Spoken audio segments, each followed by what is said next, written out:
Vous vous rendez compte de ce que ça veut dire de savoir qu'un homme ou qu'une femme a tué votre fils et qu'il n'y a pas de responsabilité, quoi. Que c'est un robot, une chose irresponsable, qui n'a rien à articuler, qui n'a rien à dire, qui n'a rien à expliquer, qui n'a rien à expier, qui a tué votre enfant. C'est insupportable, quoi.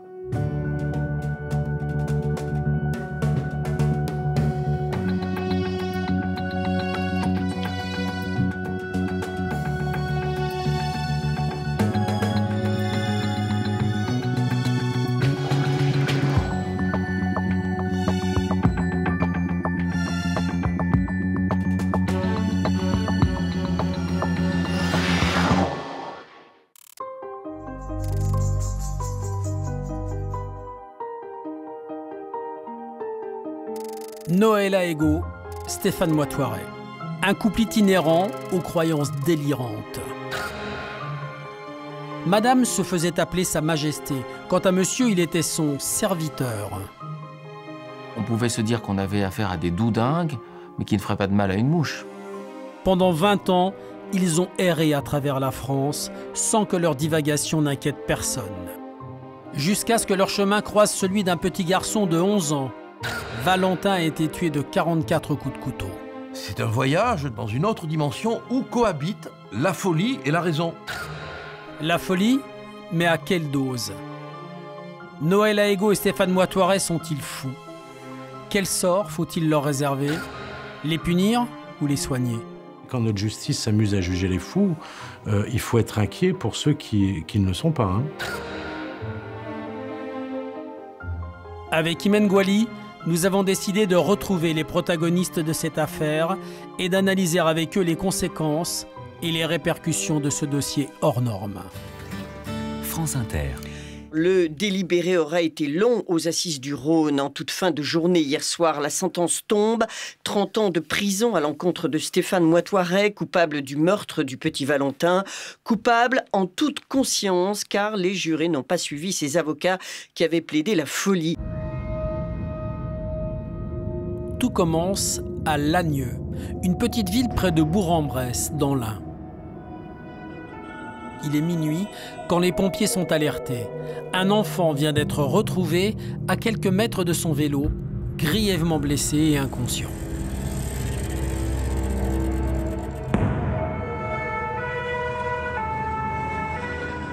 On arrive donc dans une petite ruelle pas très éclairée. Là, on aperçoit un corps à terre. C'est un enfant qui est en arrêt cardio-respiratoire. On lui ôte son t-shirt et là, on s'aperçoit tout de suite d'une blessure assez grave au niveau de la gorge. Malgré tous les efforts des secouristes, l'enfant succombe à ses blessures. Il s'appelait Valentin, il avait 11 ans. Ce soir-là, Valentin avait été confié à des amis. Ses parents sont réveillés en pleine nuit. Là, j'ai vu beaucoup de képis. Beaucoup de képis à travers mon portail. Et je me suis dit, il y a quelque chose qui se passe, mais quoi? Je dis, c'est ma maman, personne ne me répond. Ils me disent, non, Madame Crémeau, c'est votre petit Valentin, mais votre petit Valentin est mort. Et là, sur le moment, je réalise pas. Valentin, pour moi, il est en sécurité. C'est pas possible, c'est pas Valentin. Les gendarmes pensent que Valentin a été victime d'un accident.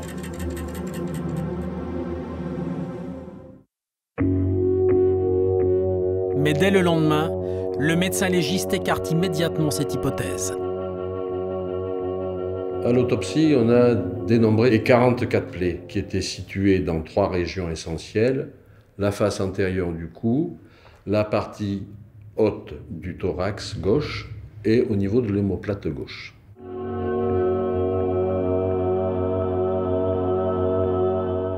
Les plaies ont été perpétrées par une arme blanche dont la lame est piquante et tranchante. Les coups ont été portés de façon très anarchique et avec une certaine rage. Des coups de couteau d'une violence extrême. Un acharnement sur un enfant de 11 ans. Pourquoi? Un assassinat, mais c'est improbable pour moi. On voit ça dans les faits divers. Mais ensuite, je me dis, mais qui a pu tuer mon enfant? On n'a jamais fait de mal à personne, jamais personne nous a fait du mal.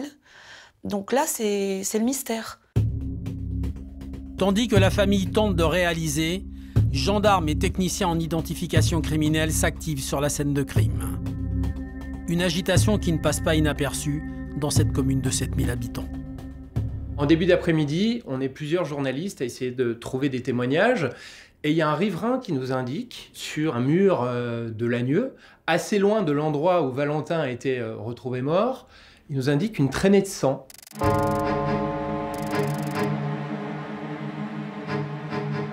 On va retrouver une abondance de sang sur la place principale de Lagnieu, qui va se poursuivre jusqu'à 750 mètres donc de la scène de crime numéro 1. Donc je vais appeler tout cet itinéraire la scène de crime numéro 2. Et on peut constater sur cette scène de crime numéro 2 que quelqu'un se déplace en perdant du sang, manifestement de la main gauche. 36 heures après le drame, le sang prélevé sur les lieux du meurtre permet d'identifier un ADN masculin mélangé à celui de Valentin.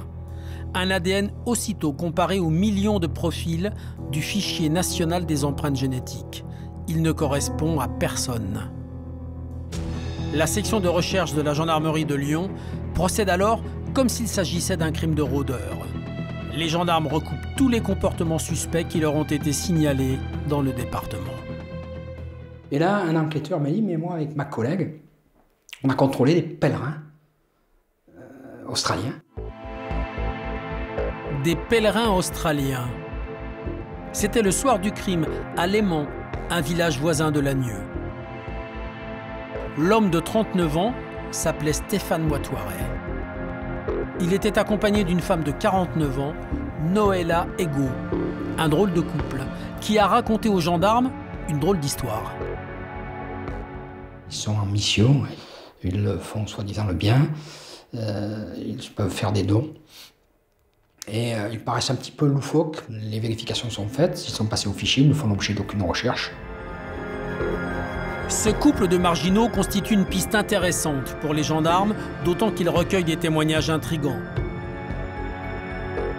Comme celui d'un automobiliste qui a pris en stop Noëlla Ego et Stéphane Moitoiret, juste après leur contrôle d'identité. Là, l'homme a commencé à me parler avec un discours qui ne tenait pas debout, hein, disant que les gendarmes et les notables français étaient des tueurs d'enfants et des violeurs de femmes. Donc, il a développé en disant que la gendarmerie de Lagnieu, quand on est passé devant, elle faisait partie de sa liste noire, qu'ils allaient bientôt faire une descente en hélicoptère pour justement prendre ces gendarmes qui faisaient des choses pas très honnêtes en France, pour les ramener en Australie, etc. Monsieur Cabrera a déposé les deux illuminés dans un village à 5 km de Lagnieu, où ils devaient passer la nuit dans la salle paroissiale.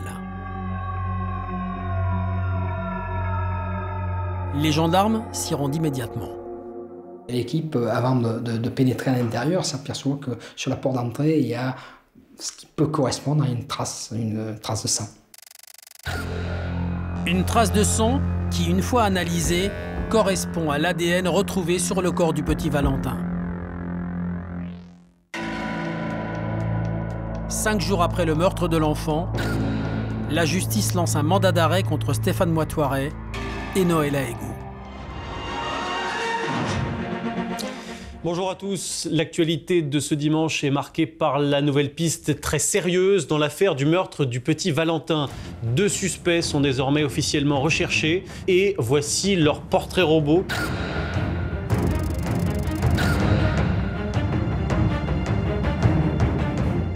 Moins d'1 heure après la diffusion de ces portraits, les gendarmes sont contactés.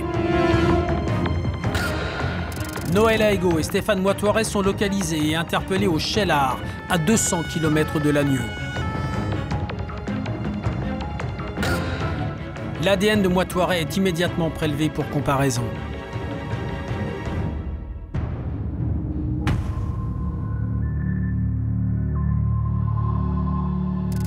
Placé en garde à vue, le couple est interrogé séparément.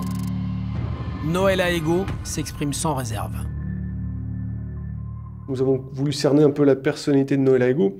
Et dès la première audition, on lui demande quel travail elle fait dans sa vie et elle nous déclare qu'elle est présidente des grandes obligations divines. À ce titre, on m'appelle Sa Majesté, Son Excellence. Chaque jour, les gens se pointent dans mon bureau à 8 heures. Ils ont des dossiers à faire pour la sauvegarde de l'humanité. Au travers de ces délires, les gendarmes comprennent que Noëlla et Stéphane sont ensemble depuis une vingtaine d'années. Sans domicile fixe, ils se déplacent de village en village et vivent de la charité. Mais dernièrement, le couple semblait battre de l'aile. Il lui a retiré sa carte d'identité pour pas qu'elle ne puisse partir d'elle-même. Donc elle n'attendait qu'une seule chose, c'est finir sa mission divine et ensuite que leur chemin se sépare. Dans le bureau d'à côté, Moitoiret ne parle pas de cette séparation. Mais lui aussi tient d'étranges propos.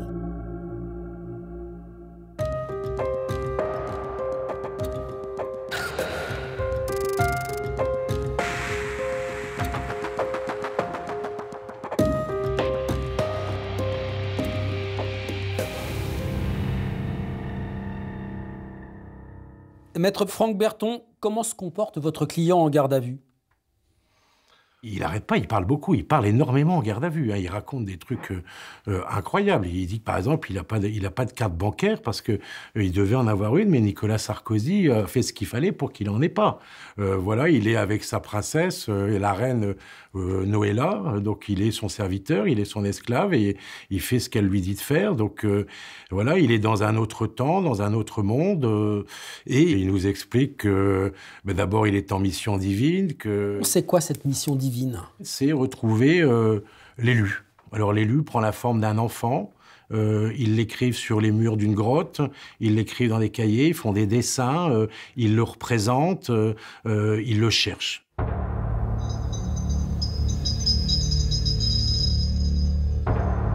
Et l'élu de cette quête, c'est Valentin.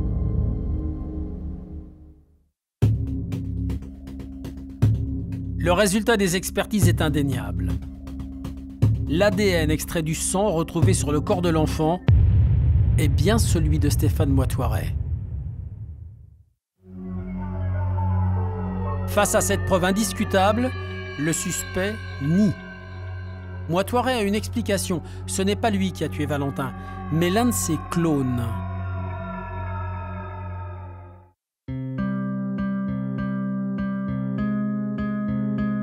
De son côté, Noëlla Ego réagit, elle, avec plus de lucidité. Et elle parle.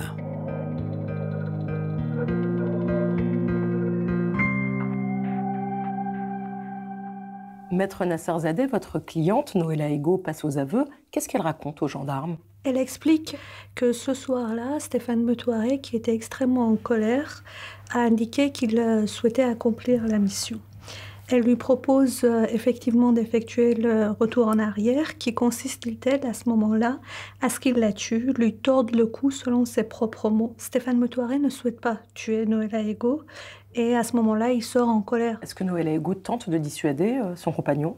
Elle voit bien que Stéphane Moitoiret l'échappe et donc fatiguée de son propre parcours de vie, voyant le débordement de Stéphane Moitoiret, elle va lâcher prise à la fin et elle va lui dire « Va-t'en et va faire ce que tu as à faire ». Stéphane Moitoiret s'en va, accomplit sa mission. Quand il revient, qu'est-ce qu'elle raconte, votre cliente? Noëlla Ego va immédiatement questionner Stéphane Moitoiret sur ce qu'il a fait. Stéphane Moitoiret va dire qu'il était possédé, que le diable l'a poussé à commettre quelque chose de terrible et donc, selon ses propres mots, elle va disputer Stéphane Moitoiret pour l'infraction qu'il a commise. Ensuite, Stéphane Moitoiret va s'atteler à cacher des éléments de preuve. Le lendemain du crime, il va vouloir se débarrasser des vêtements qu'il portait, qu'il aura pris le soin de placer dans un sac plastique auparavant, et également du couteau.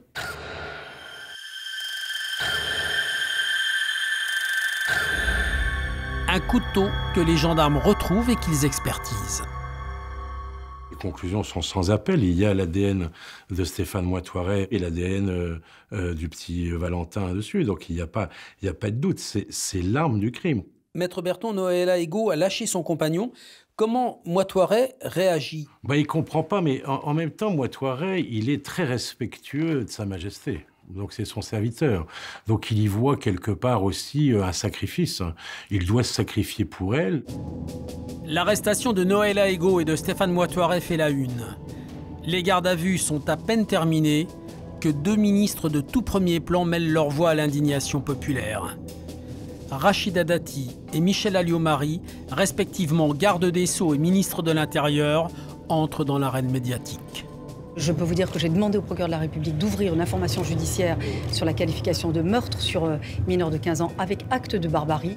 J'y tiens absolument. Ça donne d'emblée quand même une orientation à l'affaire qui est quand même assez étrange par rapport à l'indépendance de la justice. À l'issue des gardes à vue, le couple est incarcéré. Moitoiret est mis en examen pour assassinat et acte de barbarie. Et Noëlla Egault pour abstention volontaire d'empêcher la commission d'un crime. Pourtant, l'enquête est loin d'être terminée. Les gendarmes veulent s'assurer que les 2 suspects n'ont pas fait d'autres victimes au cours de leurs 20 années d'errance. Rapidement, une étrange affaire refait surface. C'était 2 ans plus tôt, dans la région de Poitiers. Ce jour-là, un enfant, un autre petit Valentin, a croisé le chemin du couple. Durant l'été 2006, un mariage est organisé, les enfants sont confiés à une nounou et un de ces enfants va échapper à la surveillance des nounous. Stéphane Moitoiret et Noëlla Egault passent par là et voient cet enfant sur le bord de la route. Ils ne trouvent pas ça normal que cet enfant soit seul. Dans leur imaginaire, cet enfant est en danger. Ça, c'est un premier élément. Le deuxième élément est que l'enfant ait lu ce prénom de Valentin. De ces 2 éléments, ils vont tirer la conséquence qu'il faut qu'ils aient la garde de cet enfant-là.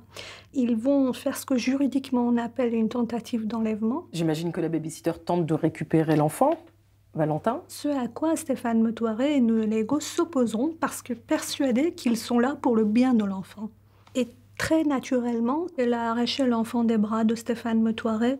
Comment se termine toute cette histoire? Par un dépôt de plainte qui ne donnera aucune suite. 2 ans plus tard, le couple de marginaux bienfaiteurs est donc rattrapé par la justice et mis en examen pour cette tentative d'enlèvement.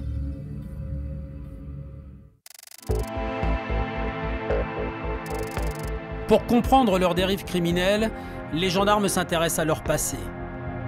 Ils découvrent que Noëlla Egault a vécu une existence normale. Un mari, un travail dans une banque, jusqu'à ses 25 ans où elle quitte tout pour mener une vie de nomade. Stéphane Moitoiret, lui, a grandi dans l'Oise. Quand il avait 16 ans, son père a contracté une tumeur au cerveau qui provoquait chez lui de violentes hallucinations. Il se disait possédé par le diable. À cette époque-là, déjà, Stéphane Moitoiret manifestait des signes inquiétants de mal-être. Il s'enfermait dans la salle de bain et il s'endormait dans la baignoire avec l'eau qui coulait partout. Où Stéphane, il chuchotait parce qu'il disait qu'on était écouté. Donc il ne fallait pas parler tout haut. 1 an plus tard, Stéphane rencontre Noëlla dans un café de Pont-Sainte-Maxence dans l'Oise et c'est le début d'une longue vie d'errance à 2. Docteur Bensussan, que pensez-vous de ce couple? Noëlla Egault et Stéphane Moitoiret, c'est une sorte de coup de foudre entre psychotiques. Il y a un jeune homme en errance, désinséré, qui rencontre une femme dans un café et qui comprend qu'elle est d'essence divine. Il le lui révèle, elle en est séduite, ils ne se quitteront plus. Comment ce couple a-t-il pu prospérer dans son délire pendant toutes ces années, 20 ans, sans jamais être rattrapé par la société? Vous savez, il faut distinguer la folie douce et la folie furieuse. Ce couple a eu 20 années d'errance de folie douce. On pouvait se dire qu'on avait affaire à des doudingues, mais qui ne feraient pas de mal à une mouche. Ce qu'ils étaient, jusqu'au moment où l'atrocité était commise. Dans ce couple, selon vous, il y a un dominant et un dominé? Incontestablement, Noëlla Egault a pris un ascendant sur Stéphane Moitoiret. Noëlla Egault était plus adaptée à la réalité, elle était donc volontiers l'interface du couple avec le milieu extérieur. Elle était également à l'origine de toute la richesse du délire. Noëlla Ego serait donc le cerveau de ce couple malade. Forte de cet éclairage, la juge d'instruction modifie le motif de sa mise en examen. Désormais, Noëlla Ego est poursuivie pour complicité d'assassinat par instigation.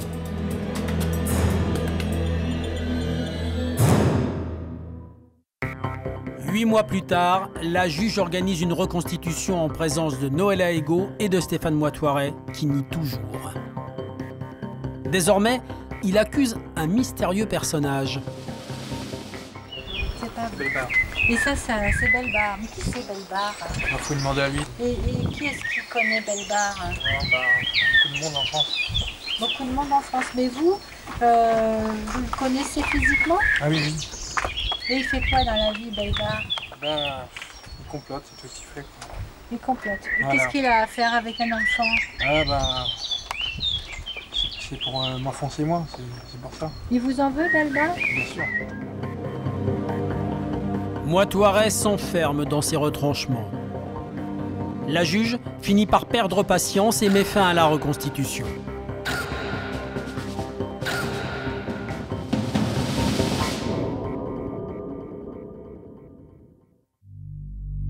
La question qui sous-tend cette affaire depuis le début devient incontournable.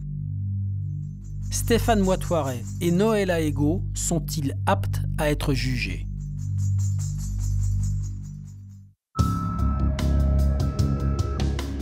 En France, c'est un principe inaliénable.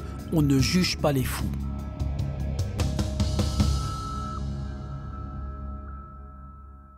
Denis Salas, quelle a été l'évolution de l'irresponsabilité pénale à travers les âges? Dans la perception qu'on en avait au début, le fou suscitait plutôt la pitié, l'indulgence. Il était en quelque sorte celui sur lequel le malheur s'était abattu et il n'était pas perçu comme menaçant pour la collectivité. Le fou était remis à la psychiatrie et puis dans le cas où il n'était pas considéré comme tel, c'était la répression, la prison, voire dans les cas les plus graves, la peine de mort. Donc c'était fou ou pas fou. Voilà. Mais on a considéré que ce tout ou rien, folie ou au contraire répression, ne valait pas dans la plupart des cas et qu'il y avait des situations intermédiaires. Donc c'était l'apparition en 1994 de l'article 122.1 du Code pénal où on a substitué à ce tout ou rien une situation intermédiaire qui est l'altération de la responsabilité à côté de l'irresponsabilité qui est maintenue parallèlement. Est-ce que vous pouvez m'expliquer la différence entre abolition du discernement et altération du discernement? L'abolition du discernement, c'est très simple. C'est quand un expert psychiatre dit cet individu souffre d'un trouble psychologique qui le rend irresponsable au moment des faits. L'altération, c'est qu'il y a des troubles psychologiques qui ne sont pas d'une gravité telle qu'ils entravent son discernement et sa liberté. Donc il est responsable en partie du meurtre, par exemple, qu'il a commis. Voilà, il y a une folie partielle qui laisse effectivement présente sa responsabilité et qui le rend jugeable par les juridictions.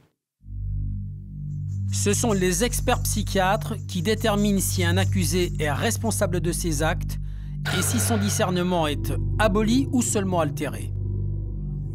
Une mission délicate, car l'irresponsabilité pénale prive les familles de victimes d'un moment clé, le procès.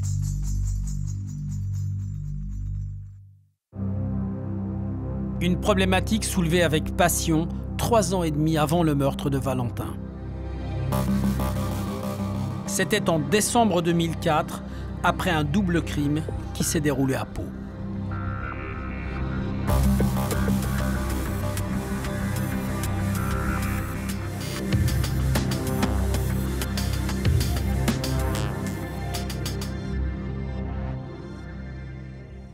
Éric Morel, les médias avaient titré « Le drame de Pau ». Est-ce que vous pouvez nous raconter ce qui s'est passé? Je suis appelé par la police nationale, et il est environ 7 h du matin, et on m'annonce que l'on vient de découvrir 2 infirmières avec les têtes découpées au centre hospitalier psychiatrique de Pau. Qu'est-ce que vous découvrez? On découvre le corps de ces 2 malheureuses, dans une mare de sang, l'une à la tête quasiment découpée, elle est lardée de coups d'armes blanches, Quant à l'autre, l'assassin aura découpé sa tête et l'aura posée sur un poste de télévision, ce qui fait que, bien entendu, tous ceux qui rentrent sur cette scène de crime sont particulièrement choqués. Et que donne l'enquête ? L'enquête va durer quelques semaines, et en fait, c'est tout à fait par hasard que celui qui s'avérera être l'auteur de ces faits sera interpellé à l'occasion d'un contrôle par la brigade anticriminalité. C'est Romain Dupuis. Effectivement, c'est quelqu'un qui présente des pathologies psychiatriques lourdes. Ces troubles ont été repérés de manière précoce. Il a fait plusieurs séjours en milieu psychiatrique. À l'époque déjà, comme pour Stéphane Moitoiret et Noëlla Ego, la question s'était posée. Pouvait-on juger Romain Dupuis ? En 2 ans, une dizaine d'experts se sont succédés pour statuer sur sa responsabilité. Parmi eux, Roland Coutanceau. Docteur Coutanceau, vous évoquez une schizophrénie paranoïde. Qu'est-ce que c'est ? C'est un mot un peu des jargons des psychiatres pour dire une schizophrénie délirante. Alors le délire, il se caractérise là aussi par quelque chose qui n'existe pas chez le normal, c'est l'hallucination. Et l'hallucination la plus fréquente des délires schizophréniques, c'est l'hallucination auditive. Donc on entend des voix, comme on dit. Et ces voix, bien sûr, sont en rapport avec des thèmes, et il y a des thèmes fantastiques chez Romain Dupuis, mais le thème de la persécution. Selon vous, c'est la maladie qui l'a poussé à agir ? C'est les éléments délirants qui sous-tendent, qui sont à l'origine, qui expliquent, qui motivent le passage à l'acte. Donc c'est la folie qui est directement la cause de ces passages à l'acte. Pour les experts, Romain Dupuis n'était donc pas un criminel, mais un malade. Au vu des expertises psychiatriques, j'indique au juge d'instruction que pour ma part, on ne peut pas aller devant la cour d'assises. C'est une décision difficile à prendre ? C'est une décision difficile à prendre. J'ai parfaitement conscience des conséquences de ce que j'écris. Et j'en ai d'autant plus conscience que tout au long de l'information, j'ai maintenu le contact avec les familles des victimes, avec les époux et compagnons, et qu'ils m'ont toujours dit qu'ils souhaitaient qu'il y ait un jugement. Donc je sais très bien, au moment où j'écris cela, que je vais à l'encontre de toutes les espérances, de toutes les attentes des familles. Qu'est-ce qui a prévalu à vos yeux pour prendre cette décision ? Le droit. Et le droit de l'époque me conduisait inéluctablement, en conscience, à requérir ce non-lieu. Romain Dupuis n'a donc pas été jugé, mais interné dans une structure spécialisée. Une UMD, une unité pour malades difficiles.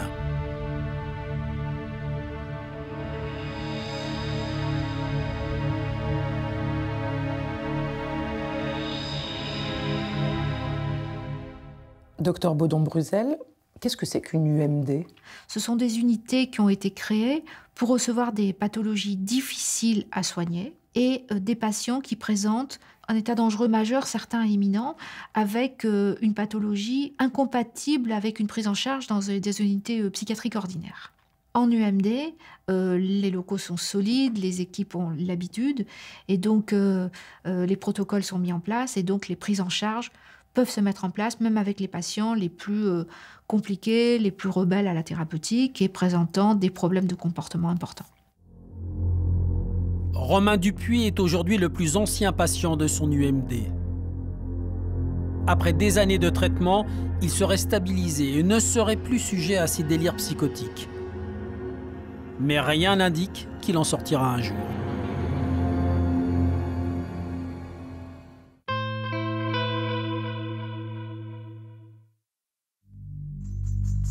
À l'époque, la décision de non-lieu pour conclure le drame de Pau a provoqué la colère des familles de victimes. En 2008, le Parlement a procédé à une importante modification de la législation pour y remédier.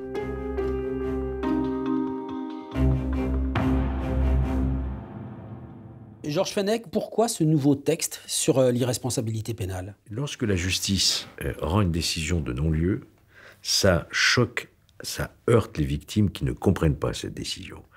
C'est une manière de leur dire, en tout cas la manière dont ils l'interprètent, non-lieu, circuler. Finalement, il n'y a rien à voir, quoi. Il n'y a pas de procès. On a le sentiment que l'affaire n'a jamais eu lieu, en quelque sorte. Depuis la loi de 2008, on On a une audience, même si la personne n'a pas ses facultés intellectuelles, où on entend les témoins, on entend la partie civile, il y a des avocats, on entend les experts. Donc il y a une audience qui reconnaît, elle le dit d'ailleurs, l'individu est bien l'auteur matériel des faits, ça c'est important pour les victimes, mais il n'a pas de responsabilité morale, puisqu'il était totalement inconscient de ce qu'il faisait. Ça veut dire qu'on accepte de faire ce que même les Romains ne faisaient pas, on accepte de juger un fou. On ne juge pas un fou, puisqu'on le déclare matériellement l'auteur des faits, mais irresponsable pénalement. Donc, il n'y aura pas de sanction pénale. On ne juge pas des fous, on juge des faits commis par un irresponsable pénalement.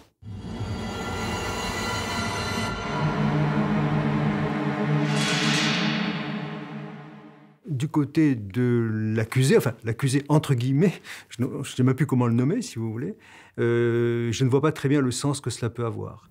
À mon sens, cette audience permet effectivement aux victimes avant tout d'être entendues par la justice, de raconter leur récit, de témoigner de leur souffrance.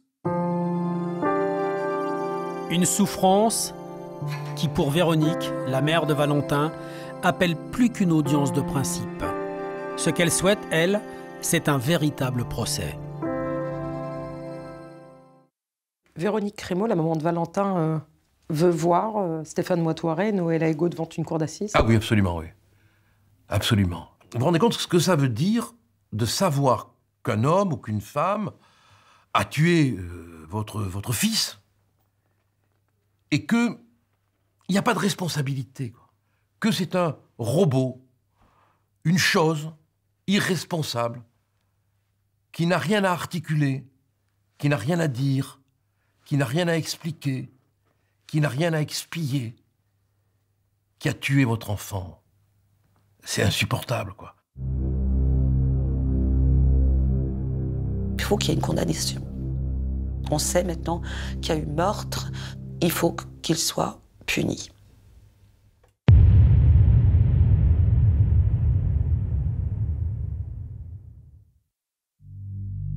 Reste à savoir si le couple Moitoiré-Egault sera déclaré responsable de ces actes. Pour Noëlla Egault, les experts posent un diagnostic sans appel. Elle souffre de paraphrénie, une psychose chronique rare. C'est la capacité d'être à la fois avec nous, dans notre monde, et en même temps d'être dans un refuge imaginatif tout à fait extraordinaire. Vous êtes invité chez des amis, vous rencontrez un monsieur, vous êtes assis à la table à côté de lui, vous sympathisez, vous échangez pendant toute la soirée, et il vous paraît intéressant, et puis à 11h30, il regarde sa montre et puis il dit « bon, il faut que j'y aille ». Il dit « ah bon, vous avez quelque chose à faire ?» Et il vous dit « ben oui, je suis attendu sur Mars ». Et à ce moment-là, il vous livre un immense délire, et c'est ça la paraphrénie. Une pathologie lourde. Mais les psychiatres sont unanimes. Noëlla Egault est responsable de ces actes. Elle peut donc être jugée. En revanche, pour Stéphane Moitoiré, le problème est tout autre. Docteur Bensussan, quel diagnostic posez-vous sur cet homme? Il s'agit à mes yeux d'un grand malade mental, et je pèse mes mots, comme on n'en croise pas deux dans une vie de psychiatre. C'est un schizophrène de manuel scolaire, avec un délire d'une richesse absolument insensée. Ce qui caractérise ce crime, c'est qu'il n'y a pas de mobile, ce qu'on cherche dans un crime rationnel. Or là, on est dans l'irrationnel. Vous savez, le crime du psychotique, c'est un crime immotivé, ou en tout cas dont les motivations échappent à l'entendement. Parce qu'un crime délirant, si je dis que je tue le petit Valentin pour sauver l'humanité, le mobile absurde rentre dans la catégorie du crime immotivé. Donc un crime dont nul ne peut comprendre l'origine, avec une victime choisie au hasard et un acharnement absolument incompréhensible sur la victime. Vos deux confrères ont la même analyse que vous? Je me retrouve en opposition diagnostique totale avec mes confrères, qui ne pensent pas que Stéphane Moitoiré est psychotique, qu'ils l'estiment simplement influençable, un peu bené au fond, influencé par sa compagne. Pour quelles raisons vos points de vue divergeaient-ils autant? Ils considéraient que la famille du petit Valentin avait besoin d'un procès pour faire son deuil, et que Stéphane Moitoret, lui aussi, le procès le ramènerait dans la réalité. Alors ça, c'est quelque chose qui est, à mes yeux, inacceptable au plan psychologique et psychiatrique, parce qu'on ne demande pas aux experts de transformer une cour d'assises en thérapie de groupe. J'ai été donc dans l'obligation de me séparer du collège et de rédiger un rapport individuel pour Stéphane Moitoret. C'est fréquent, ça, de se dissocier dans un même collège d'experts? C'est la première fois de ma vie d'expert, et je forme le vœu que ce sera la dernière. La juge désigne alors un second collège de 3 experts qui, cette fois-ci, partagent tous l'avis du docteur Bensussan. Stéphane Moitoret est schizophrène. Son discernement était aboli au moment des faits. Il ne peut donc pas comparaître devant une cour d'assises. À ce moment-là, contrairement à ce que tout le monde attend, eh bien, le juge d'instruction ne va pas se contenter de ce rapport d'expertise, non, il va nommer un nouveau collège d'experts, ce qui paraît quand même très surprenant. On se dit, là-dedans, on va bien avoir un expert qui va cautionner la démarche que nous avons de faire juger par une cour d'assises Stéphane Moitoret. En juin 2010, le 3e collège, composé de 4 nouveaux experts psychiatres, rend son rapport.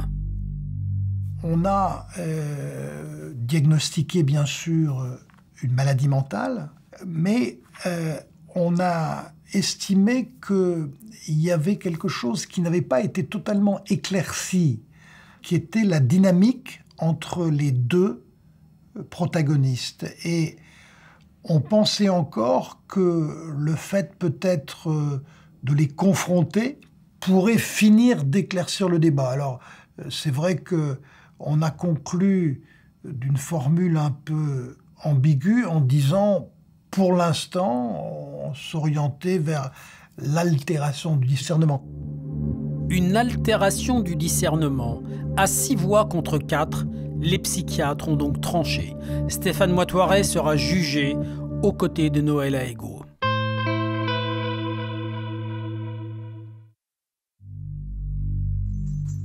C'est devant la cour d'assises de l'Ain que s'ouvre le procès de l'assassinat du petit Valentin.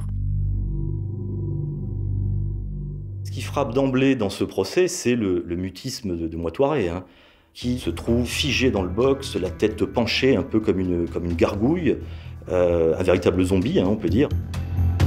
Dans la salle, il y a ceux pour qui Moitoret est fou et n'a donc rien à faire là. Et face à eux, l'avocat de la famille du petit Valentin. Maître Collard, ce procès est surréaliste, non? Ah oui, oui. On est dans une autre dimension, effectivement. Par moments, on déambule dans un univers de fous, puis de saltimbanques, puis de comédiens. Et on n'arrive plus très bien à savoir qui on juge. Moitoret à l'audience. On a bien vu que c'est un malin, hein. Bon, moi je me rappelle, quand je l'ai questionné, à 2 ou 3 reprises, il est entré dans le piège, hein. Il a raisonné, il a discuté, puis vite il s'est repris. Voilà, c'est un voyage dans une autre dimension où cohabitent la folie et la raison, avec des moments où l'une estompe l'autre. Et Noël Aego, vous vous souvenez de l'impression que vous a fait cette fois? Effrayante. Si vous avez envie de faire un film avec un personnage qui, à la première image, vous fait peur, vous la prenez. Hein. Pour l'accusation, Noël Aego est complice. Oui, oui. Vous partagez cet avis? Ah oui. Tout à fait complice, oui. Défense, accusation, partie civile, journalistes, tout le monde attend le moment crucial du procès, la déposition des experts. On a vraiment l'impression que les psychiatres vont faire le verdict. Pourtant, des divergences entre les 10 experts éclatent de nouveau à la barre et les jurés ont bien du mal à s'y retrouver. Mais pas de quoi ébranler l'avocat général. Pour lui, il n'y a pas de place au doute. Stéphane Moitoret a eu un comportement lucide et logique après le crime en voulant effacer les traces de son forfait. Il requiert 30 ans de prison à son encontre Et pour Noëlla Ego, il réclame une peine allant de 16 à 18 ans. Maître Nasser Zadeh, selon l'avocat général, Noëlla Ego est la rampe de lancement d'un Stéphane Moitouaré qui est son missile téléguidé. Qu'est-ce que vous en pensez, vous, de cette analyse ? Qu'il se trompe totalement, qu'il n'a à l'évidence pas pris connaissance du dossier, qu'il a fait fi des différentes expertises psychiatriques qu'il y a eu. Il ne faut pas oublier qu'il y a eu 10 experts psychiatres qui s'accordaient tous à dire que si Stéphane Moitouaré n'avait pas commis de crime durant les 20 dernières années, c'était uniquement parce que Noëlla Ego l'avait contenu.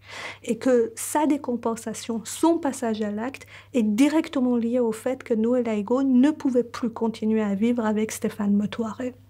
Vous espérez quelle peine ? J'espère qu'elle soit acquittée totalement.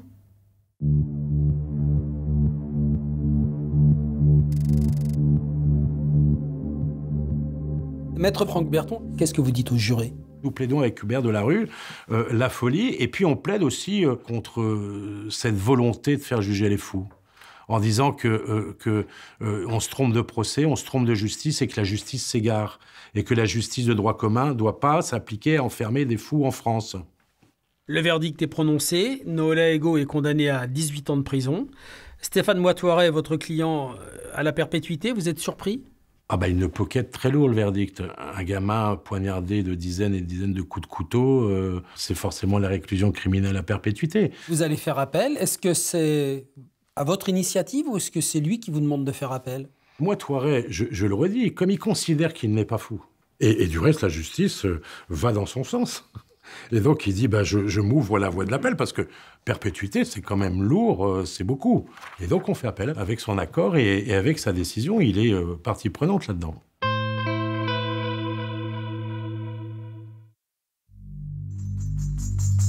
Deux ans plus tard, Noëlla Ego et Stéphane Moitouaré sont de retour dans le box des accusés. Moitouaré est libéré de sa camisole chimique, il ne prend plus ses médicaments, enfin du moins les mêmes médicaments, et à ce moment-là, c'est un Moitouaré transformé. Mais la folie de Moitouaré est toujours là. Quand on lui parle pas de Valentin, il est dans le réel, il répond à des questions tout à fait normales, comme on peut me poser. Et dès qu'on parle de Valentin, il y a un blocage. Il y a un blocage qui s'instaure et on sent qu'il est mal à l'aise. Je lui ai montré la photo. Je lui ai dit, regardez, vous voyez pas qu'il avait un visage d'ange ? Je lui ai dit, il était gentil, Valentin. Pourquoi l'avez-vous tué ? On sent qu'il a peur de se planter, donc il réfléchit à tout ce qu'il va répondre. Et là, Moitouaré part dans le délire, dans Belle Bar, dans une courette à vœux. On assiste absolument sidéré à quelque chose qu'on ne voit par définition jamais dans une cour d'assises. Un malade mental en pleine crise de délire, mais de délire total.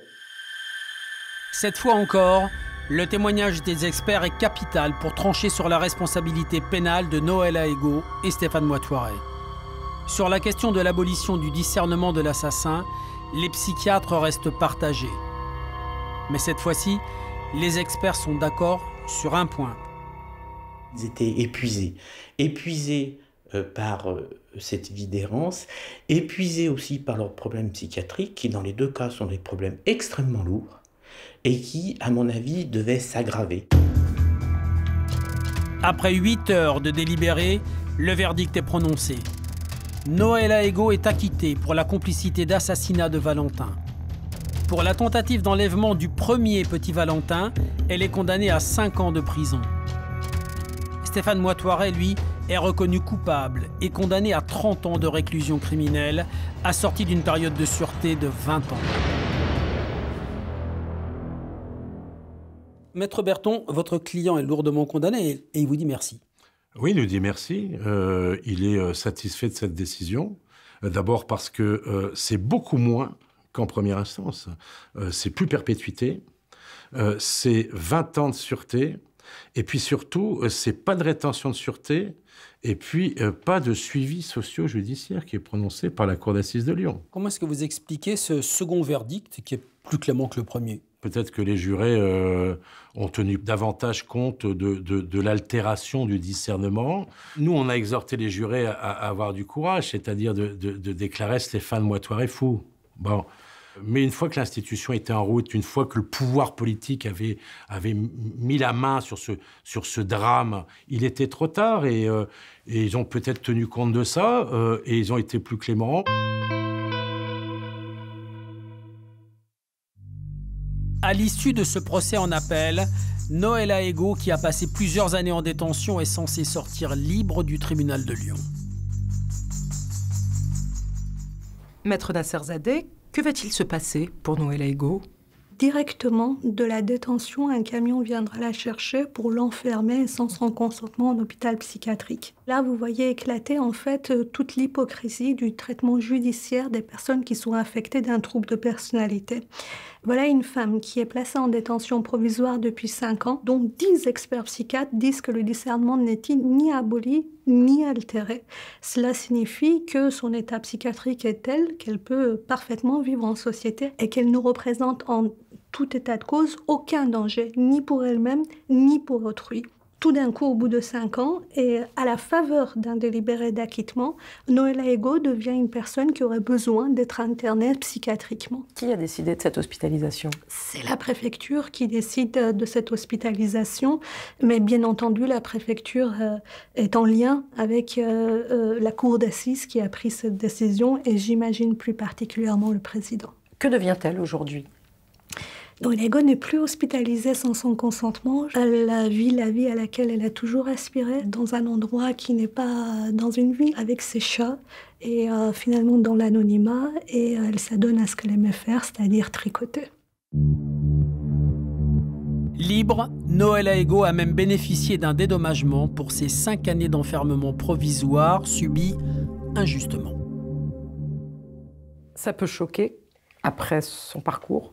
Si on estime qu'il est choquant d'indemniser une personne qui a été privée de sa liberté d'aller et de venir, qui a été enfermée 23 heures sur 24 dans une prison alors qu'elle était innocente, oui, alors c'est choquant.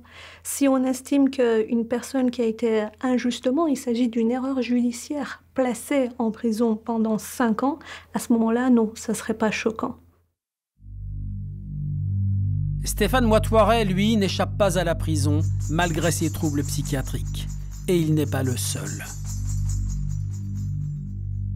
Actuellement, 23% de la population carcérale serait atteinte de troubles psychotiques à des degrés divers, soit près d'un détenu sur 4.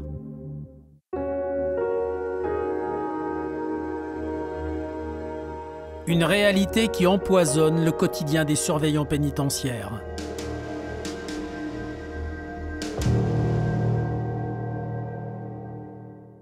Jean-François Forget, quelles conséquences ça a dans le quotidien d'une prison ? C'est difficile à gérer avec la promiscuité des autres détenus. C'est régulièrement aussi des agressions. On a des schizophrènes qui prennent en otage plusieurs fois dans l'année des personnels de surveillance ou des personnels du corps médical. Comment vous gérez justement au quotidien ? Comme on peut, c'est l'article 22 des mères de toi, j'oserais dire. Quand vous avez des détenus qui, ne serait-ce que pour exprimer leur désapprobation, leur frustration, sont à déféquer sur les murs, à calfeutrer les portes avec leurs excréments. On en est là. Donc c'est extrêmement compliqué à vivre au quotidien. Ces détenus, parfois, font des allers-retours entre les unités de soins et la prison. Est-ce que vous voyez des bénéfices pour eux dans cette situation ? Non, c'est toujours des sas de décompression temporaire. C'est une bouée d'oxygène, mais elle est souvent courte. Que pourrait-on faire, selon vous, pour améliorer cette situation ? Il y a 2 choses essentielles à faire. C'est 1, rétablir un certain nombre de lits dans le domaine de la psychiatrie. Et simultanément, il faut aussi revoir le parc pénitentiaire avec des moyens structurels, des moyens en personnel et en formation supplémentaires. Parce que certains, s'ils doivent dépendre de la psychiatrie, ils ont aussi une responsabilité pénale et on doit être en capacité de les prendre en charge. Ce n'est pas le cas aujourd'hui. Pour remédier à cette situation et prendre en charge les cas les plus difficiles, comme celui de Stéphane Moitoiret, une structure a été mise en place, les UHSA, unités hospitalières spécialement aménagées. Docteur Baudon-Bruzel, qu'est-ce que c'est qu'une UHSA ? Ce sont des hôpitaux qui reçoivent des personnes détenues qui présentent des troubles mentaux, qui nécessitent une hospitalisation à temps plein, en milieu psychiatrique. Mais il est vrai que dans ces unités, comme elles sont aménagées, eh bien, il y a également des surveillants pénitentiaires. Donc ce sont des détenus qui sont enfermés dans un univers médicalisé, mais surveillés par l'administration pénitentiaire. C'est ça. Mais si vous rentrez dans une UHSA, dans une unité, rien ne différencie vraiment une unité d'une UHSA d'une unité de psychiatrie ordinaire. On ne voit pas, comme je vous l'ai dit, des surveillants pénitentiaires. Ce sont les infirmiers qui ont les clés des chambres. Ce ne sont pas des cellules, ce sont bien des chambres. Ce n'est pas une cour de promenade, c'est une cour où les personnes, les patients peuvent aller lorsque ils ne sont pas dans la salle de vie. Voilà, ça ressemble à un hôpital psychiatrique ordinaire. Ils mangent ensemble et ce sont des unités mixtes. On hospitalise des hommes, des femmes et des mineurs. Selon vous, c'est un dispositif efficace pour ces détenus malades? Puisque ces unités sont spécialement aménagées, elles permettent de travailler tranquillement. Les hospitalisations sont beaucoup plus longues en UHSA qu'en psychiatrie générale. Et on a le temps de travailler, de mettre à plat la pathologie, l'ensemble des problématiques et de proposer, vous voyez, des soins assez complets. C'est un dispositif nécessaire. Un dispositif nécessaire, mais qui reste insuffisant. Les décisions d'irresponsabilité pénale sont de plus en plus rares. Elles représenteraient moins de 0,5% des affaires criminelles instruites ces dernières années en France. Il y a effectivement une tendance de la psychiatrie actuelle de renvoyer en quelque sorte toute une partie de cette population à la fois dangereuse et en même temps marginale vers le judiciaire, si vous voulez. Ça, c'est une réalité. On parle actuellement d'une fonction asilaire de la prison qui récupère effectivement une clientèle, entre guillemets, qui devrait être récupérée par l'asile psychiatrique ou, disons, la psychiatrie en général. Donc il y a effectivement cette tendance-là. Et du coup, effectivement, l'altération du discernement, c'est un moyen, effectivement, de nommer cette population marginale, mais néanmoins très atteinte par des troubles mentaux, et de la réintégrer dans le champ carcéral. En pénalisant la folie, la société pense se mettre à l'abri. C'est pourtant exactement l'inverse qui se produit. Car aujourd'hui en France, la perpétuité réelle est rarissime. L'internement à vie, lui, l'est beaucoup moins. L'hôpital psychiatrique aurait été une punition beaucoup plus terrible pour Stéphane Moitoiret que la justice des hommes et la justice de la cour d'assises, qui va lui permettre, à 60 ans, si il a un comportement, je pense, savoir correct en maison d'arrêt, de recouvrer la liberté. Et vous savez ce qu'on dira en 2028, quand il aura fini sa peine ?